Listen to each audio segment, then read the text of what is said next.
Welcome back to OK Calculus. Last time I showed you some examples of the different derivative rules. Today we will apply that to something I mentioned in my first derivative video.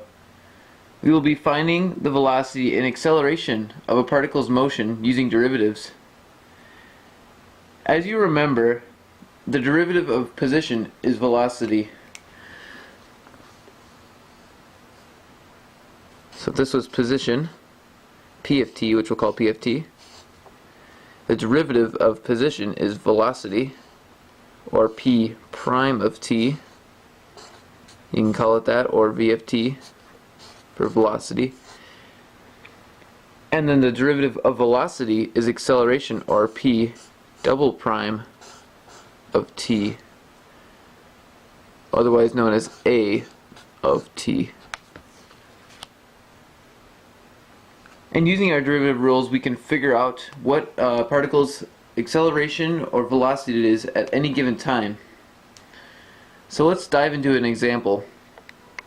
Alright, our first example, and actually our only example, considering that these questions have multiple questions within the question, is it gives us the position, which is P of t, equals 3t squared plus 2t plus 1. So basically what that is the position function.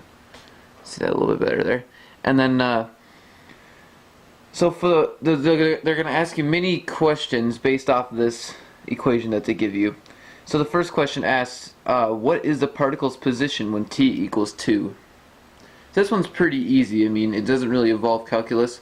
It's asking the position at t equals 2. Now t equals 2 can be seconds or minutes. I'm going to go with seconds. But so all you really have to do is just plug in a 2 in for t. So right there, and then if you plug that in, you plug in the 2 in the P of t, and you'll get 17. And so your position is 17, and they don't really give a specific what P is, but it can be feet or meters or inches or whatever. I'm going to go with feet. I'm just going to call it feet, and you will have to label that if you want full credit on some of these questions. So that'd be the position. And so the next question asks what the velocity is at t equals 2.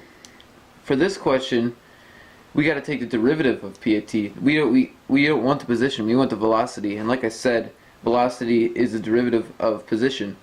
So if we take the derivative of that right there, you get P prime of t, or V of t, whatever one you want to write. And then using the power rule, like we learned in the last two videos, you take the 2, multiply it with the 3, and then drop it by 1, so you get 6t. And if you drop by 1, it's just 1, so I'm not going to write that. And then plus 2. So that's the velocity function. And then we're not quite done. That's the function. We need to know the exact velocity at t equals 2 seconds. So once again, just plug in the 2 in right there, and you'd get 14. 6 times 2 plus 2, so 14. But this isn't 14 feet, keep in mind. This one was feet. This is velocity. And if you know the units for velocity, it's a distance over time. And so you get feet per second. So that would be your answer for that one. And then the third question that is on here is, what is the acceleration at t equals 2? Now once again, this is the velocity, this is position. We don't have acceleration, so we got to take the derivative of this one. So you go P double prime of t equals, and then using chain rule, so treat that as a 1, bring it out, so it's just 6. Just a straight line, because this also becomes 0 once you take the derivative of it. And so the acceleration at t equals 2, well, there is no there is no t here, so it's always going to be 6 no matter what you plug in. You plug in a million, plug in 0, you plug in anything, it's always going to be 6. 6. But once again, so you got feet for position, and you got feet per second for velocity. And if you know what acceleration label is, it's feet per second per second. So basically you're adding another second in the denominator every time. And then usually what they denote that is 6 feet per second squared is what they usually call it. So that's the answer to that one. Let me just get a new piece of paper here. So the last question that I'm going to answer is, what is the velocity, or when is the velocity 10 feet per second? Now this one's a little bit different because it's not telling you to just plug in a t value.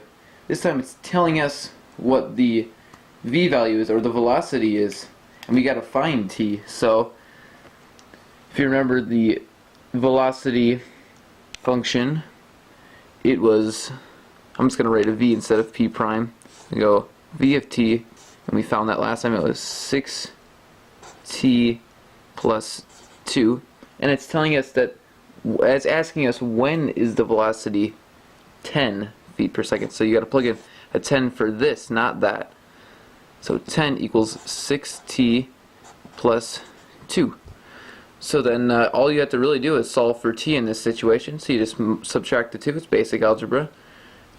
8 equals 6t. 8 divided by 6 would reduce to 4/3. And I'm using seconds for this problem, so I'm going to label that seconds equals t. I'm just going to leave it as a fraction. Doesn't really matter. But yeah, that's how you would find the time if you were solving for t. Thank you for watching. Next time, we're going to be exploring more into particle motion and some more advanced problems. See you next time.